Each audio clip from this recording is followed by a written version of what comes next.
Assalamualaikum warahmatullahi wabarakatuh. Alhamdulillah kita bisa ketemu kembali dalam mata kuliah aspek hukum dalam ekonomi. Pada kesempatan kali ini akan saya sampaikan tentang hak kekayaan intelektual.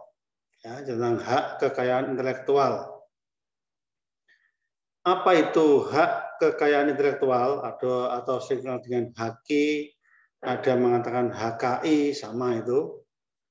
Ini definisi daripada hak kekayaan intelektual, yaitu hak kekayaan intelektual adalah hak eksklusif yang diberikan oleh negara kepada seseorang, sekelompok orang, atau badan hukum untuk memproduksi, melakukan pemanfaatan, maupun menggunakan sendiri hasil karya intelektualnya di bidang ilmu pengetahuan, seni, sastra, teknologi, dan produk-produk di bidang perdagangan barang dan jasa yang meliputi paten, hak cipta, merek, rahasia dagang, desain industri, dan desain tata letak sirkuit terpadu. Jadi HAKI ini adalah hasil sebuah karya seseorang. Jadi bisa itu perorangan, bisa kelompok, bisa lembaga atau badan hukum dalam menciptakan kreativitasnya. Tentunya karena ini merupakan hasil karya atau hak kekayaan intelektual seseorang, maka negara itu akan memberikan perlindungan hukum agar si pemilik hak itu tidak ditiru, kemudian disalahgunakan oleh orang lain tanpa seizin daripada pemilik daripada hak kekayaan intelektual tersebut. Di mana hak itu nanti ya kan akan terbagi dalam berbagai peraturan perundang-undangan yang ada di Indonesia. Nah, di dalam hak kekayaan intelektual nanti ini akan saya uraikan garis besarnya saja. Karena tidak mungkin saya menyampaikan itu sampai detail ya, sampai rigid, karena waktunya mungkin ya tentu tidak mencukupi ketika kita menguraikan secara detail, karena satu perundang-undangan itu kalau kita ingin memahami betul itu ya sampai panjang dan tidak mungkin akan saya bacakan seluruhnya, sehingga nanti paling tidak mahasiswa bisa mengetahui bagaimana perbedaan antara paten, hak cipta, merek, rahasia dagang, ciri pembedanya di mana. Paling tidak mahasiswa bisa memahami tentang itu yang namanya hak kekayaan intelektual. Nah, mengapa negara itu perlu memberikan perlindungan kepada hak kekayaan intelektual kepada warga negaranya? Ini tujuannya, ya, tujuan daripada kenapa negara kok harus memberikan perlindungan terhadap orang yang melakukan kreativitas itu. Yang pertama adalah memberi kejelasan hukum mengenai hubungan antara kekayaan dengan inventor, pencipta, desainer, pemilik, pemakai, perantara yang menggunakannya, wilayah kerja pemanfaatannya, dan menerima akibat pemanfaatan hak kekayaan intelektual untuk jangka waktu tertentu. Ini maksud negara itu adalah jangan sampai nanti orang yang menciptakan itu tidak mendapat penghargaan. Kita itu punya misalnya teknik membengkokkan rotan. Jangan sampai diakui negara lain, di Jepang misalnya. Sehingga ketika kita nanti harus ke Jepang, teknik membengkokkan rotan itu kita harus izin kepada negara tersebut. Lah, ini yang tidak boleh terjadi. Sehingga hasil karya itu adalah kita yang menciptakan, sementara diakui, didaftarkan oleh orang lain. Lah orang lain itu yang nanti istilahnya itu yang mempunyai hak. Ya kita dirugikan. Sementara kita seringkali menciptakan suatu teknologi baru, teknik tertentu atau model kreativitas tertentu, ya kan, itu hak paten kita atau itu hak cipta kita. Jangan sampai nanti hak kita itu kemudian dipatenkan oleh orang lain. Hak nanti kita diakui sebagai hak cipta orang lain. Ini yang jangan sampai terjadi. Ya, banyak kasus kan kita itu punya seni diakui negara lain, ya, diklaim oleh negara lain, oleh Malaysia, oleh negara-negara tertentu, ya kan? Nah, ini kan jangan sampai terjadi. Oleh karena itu, negara harus hadir memberikan perlindungan hukum terhadap hak-hak ini. Hak ini. Sehingga tujuan-tujuan ini, yang kedua memberikan penghargaan atas suatu keberhasilan usaha dan menciptakan suatu karya intelektual itu memang ada penghargaannya, ada apa namanya, ada pengakuannya, sehingga siapapun nanti yang akan menggunakan hasil kreativitas atau inventor atau cipta karya kita itu wajib izin, bayar royalti, ya, dan sebagainya. Kemudian yang ketiga itu mempromosikan atau mempublikasi invensi atau temuan atau ciptaan dalam bentuk dokumen HKI, ya, yang terbuka. Kemudian bisa merangsang terciptanya alih informasi melalui haki dan seterusnya, ya kan? Dan yang perlu dipahami adalah hak-hak ini hanya diberikan kepada orang yang berhak. Sekarang itu kan banyak sekali ya, kalau di kalangan kita di kampus itu muncul plagiarisme, ya, plagiasi. Saudara mahasiswa misalnya membuat hasil karya, dipatenkan, silahkan. Hasil tulisan, hak cipta, silahkan. Sehingga ketika orang kalau mau mengambil atau menggunakan atau memanfaatkan dari hasil karya kita, yaitu perlu izin. Ya, kecuali ini untuk kepentingan akademik beda lah ya. Yang akademik itu berbeda penggunaannya. Tetapi tujuan negara itu dalam rangka memberikan hak kekayaan intelektual itu adalah salah satunya adalah memberikan apresiasi yang tinggi sehingga orang-orang yang berkarya, orang-orang yang mampu menciptakan hak-hak atas intelektualnya itu tentu mendapat pengakuan dari negara, Sehingga pengakuan inilah nanti ketika kita akan mempublikasikan hasil karya kita, orang lain itu harus izin kepada orang yang menciptakan hasil karya itu. Ya. Ini tujuan daripada kenapa negara itu harus memberikan peraturan perundang-undangan tentang hak kekayaan intelektual. Ya. Tadi saya sampaikan ada beberapa jenis hak kekayaan intelektual tadi itu, ya kan? Itu yang pertama adalah hak paten, kan?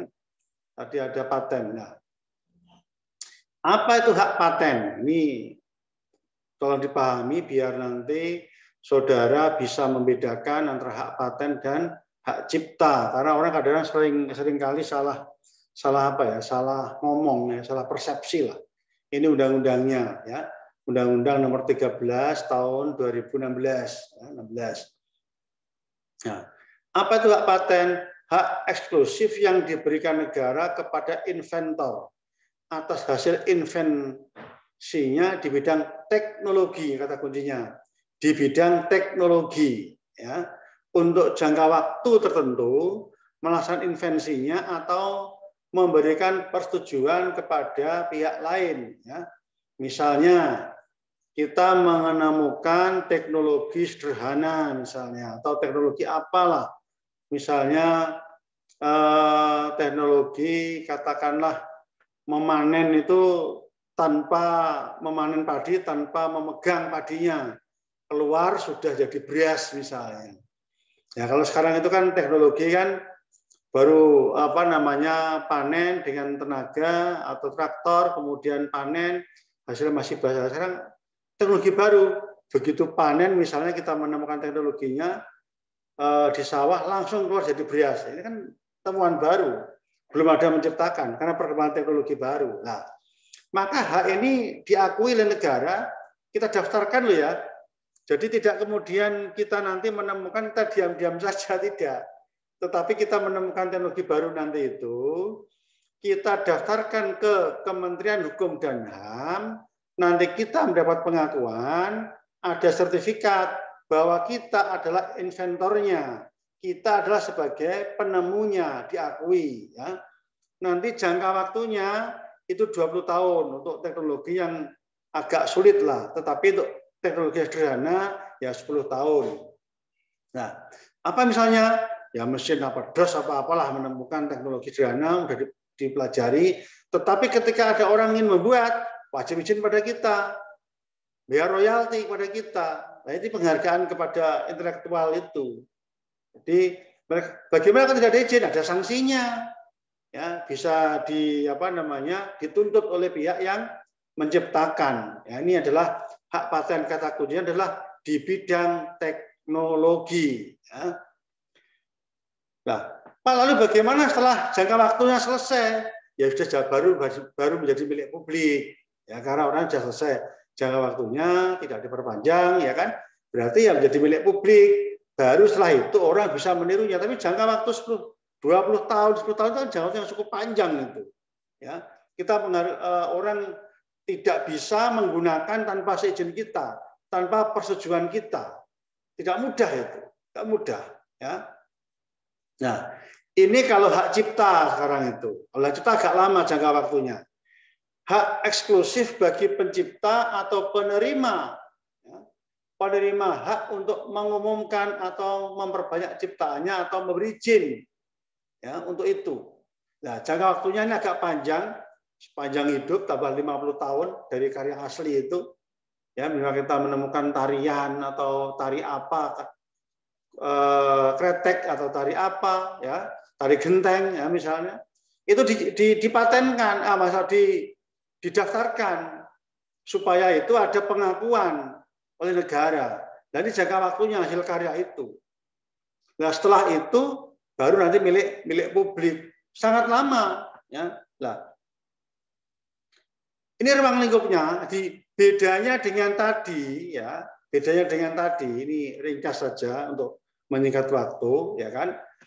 Jadi kalau hak paten itu berkaitan dengan teknologi, tetapi kalau ruang lingkup dari hak cipta itu berkaitan dengan karya seni, sastra, karya tulis, ya, sehingga lingkup sinematografi, ya kan, membuat film, teknik pembuatan film atau bagaimana. Nah, itu kita bisa kita daftarkan hak cipta kita. Kita punya lagu apa, misalnya menciptakan lagu Mars, ya misalnya, maka kita daftarkan di Kementerian Hukum dan HAM, maka kita akan diakui ya, oleh negara. Oleh karena itu siapapun nanti, ya orang atau badan hukum atau sekelompok orang menggunakan karya kita itu wajib izin, ya.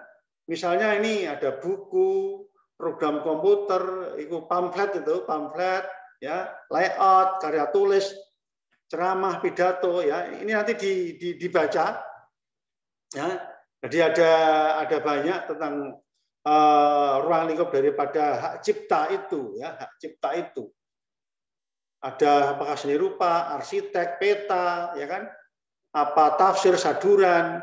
Atau kita membuat suatu karya, dan sekarang atau di akademisi itu, sekarang baru tren itu, setiap karya ilmiah di kampus kita itu ada kewajiban untuk mendaftarkan. Hal ini yang diakui. Dia ketika ada orang mau membuat karya sama dengan kita, ada pidananya loh itu, dapat dituntut itu. Baik secara perdata maupun pidana. Memang ini ada pengecualian, kecuali untuk kepentingan penelitian, ya, atau di akademisi. Misalnya saudara mengutip hasil karya saya, silakan untuk akademik, boleh. Mengutip, tidak harus izin, kalau mengutip untuk akademik ya, kepentingan keilmuan boleh. Tetapi kalau saudara misalnya saya punya buku misalnya, difotokopi tanpa izin tidak boleh, karena untuk kepentingan sendiri. Jadi langsung satu buku, itu kan hanya sebagian, 1 kalimat, 2 kalimat. Jangan copy paste semuanya. Nah itu masuk kategori plagiasi. Itu ada kalau di kampus itu ada ancaman baik administrasinya, ada pidananya, mohon perdatanya. Kutipan itu ya maksimal 10%. Lebih dari itu masuk kategori plagiasi. Ya. Dan perlu diingat ketika saudara mahasiswa itu ingin mengutip sebuah karya orang lain, sebutkan kutipan dikutip dari mana. Itu pun tidak boleh lebih dari 10% loh ya. Kalau sudah mengutip semuanya, meskipun menyebut nama, itu plagiasi namanya. Ya, tidak boleh. Plagiarisme itu dilarang undang-undang. Dapat dituntut ya saudara. Ya, jadi harus hati-hati. Ya. Kalau itu sebuah karya sudah dipatenkan. Tetapi jika karya tidak dipatenkan, ya tidak punya akibat hukum apa-apa, ya karya saja. Kalau mau tuntutan ya agak sulit untuk dikabulkan oleh pengadilan, karena memang hasil karya saudara tidak dipatenkan, ya, dipatenkan. Jadi harus dipatenkan, ya. Ya.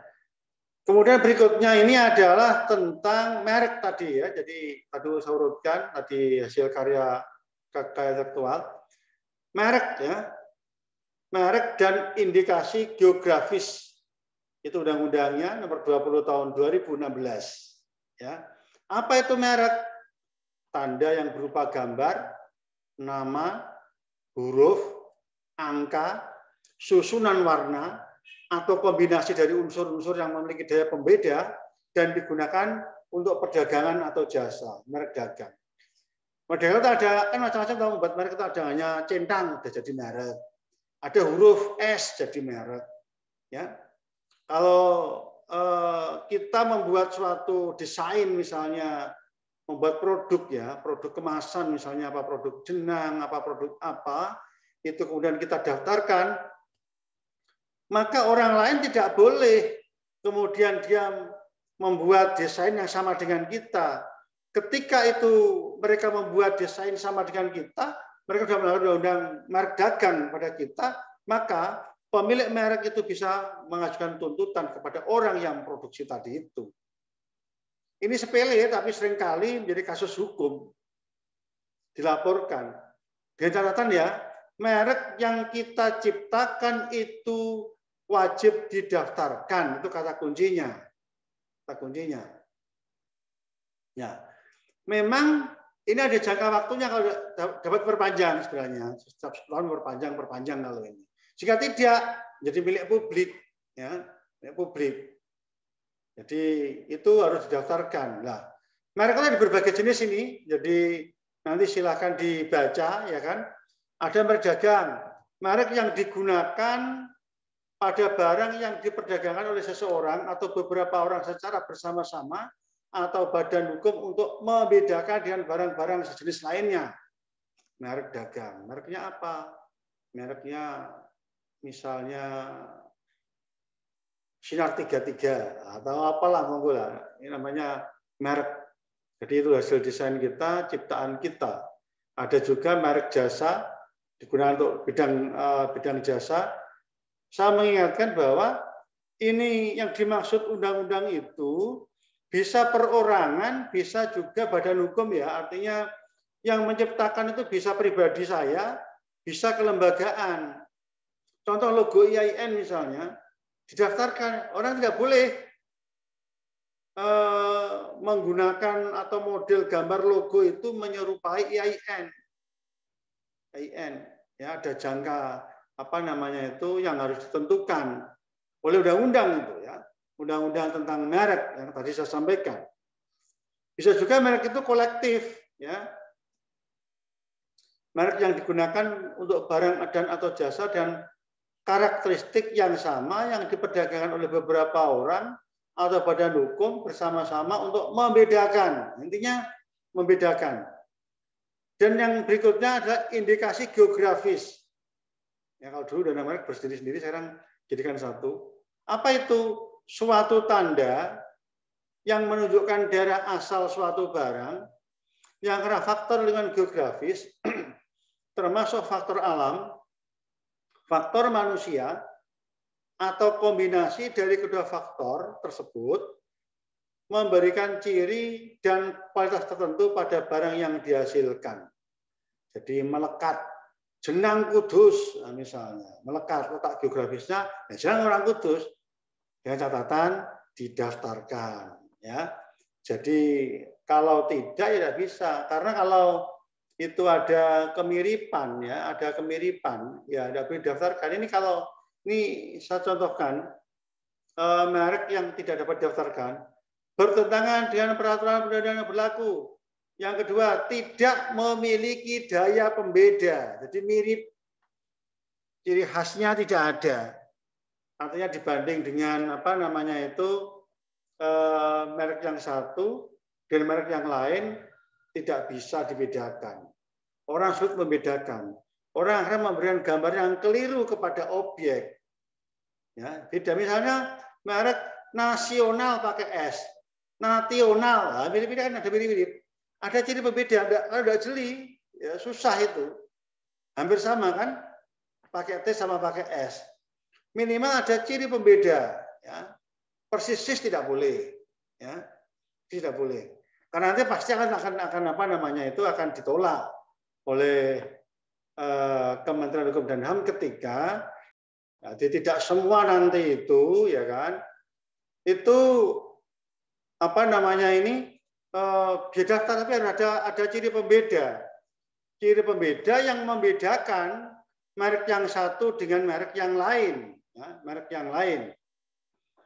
Atau misalnya merek itu telah dimiliki oleh umum. Contoh, tanda tengkorak di atas 2 tulang bersilang, ya, sudah dikenal, tanda bahaya.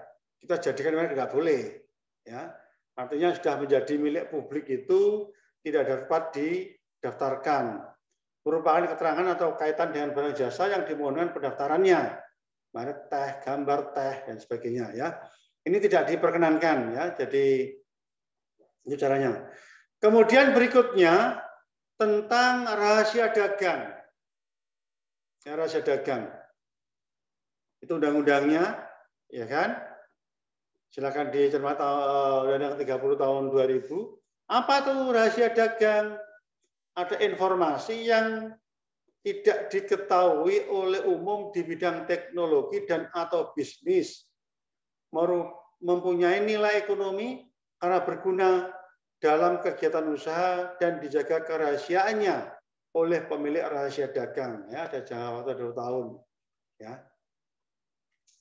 Misalnya kita menemukan resep makanan yang rasanya mungkin memiliki ciri khas, itu ramuannya, ada ukurannya, cara memasaknya, ya kan? Cara memasaknya itu kemudian menjadi rahasia dagang kita. Kenapa itu laris, ya? Misalnya kayak misalnya merek-merek tertentu lah, ya. Itu kan punya ciri pembeda, ya. Itu bisa jadi didaftarkan apa namanya tentang rahasia resepnya itu, rahasia dagangnya. Atau kita mempunyai cara mengembangkan desain, mengembangkan perusahaan misalnya, sama rahasia itu kegiatan usaha termasuk, ya kan, itu juga masuk kategori rahasia dagang. Jadi harus ada apa ya namanya itu rahasia. Nah, ketika orang itu kemudian misalnya meniru resep kita atau meniru strategi kita, maka kita bisa melakukan tuntutan. Karena sudah saya katakan, ini sebagai bentuk penghargaan kepada penemunya yang tidak dimiliki oleh orang lain. Hanya penemunya saja yang apa namanya itu yang menciptakan, ya, menciptakan. Nah, berikutnya adalah tentang desain industri. Ya, desain industri. Industri itu adalah suatu kreasi tentang bentuk, konfigurasi, komposisi warna atau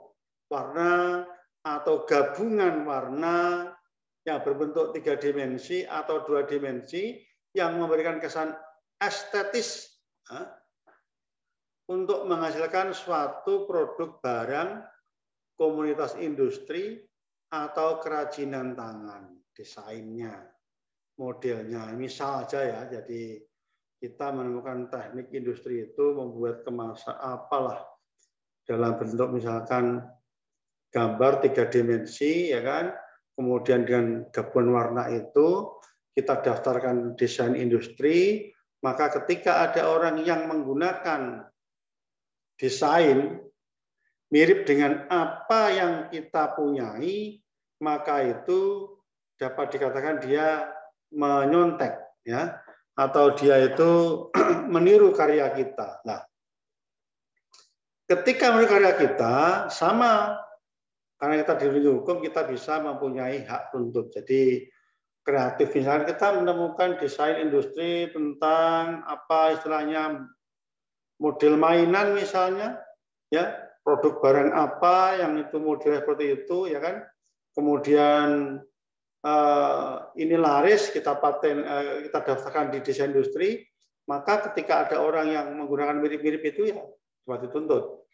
Nah, orang kita itu kan sukanya kan apa namanya itu ketika melakukan desain itu kan mereka selalu meniru kepada apa namanya orang lain, ya, imitasi, menyerupai.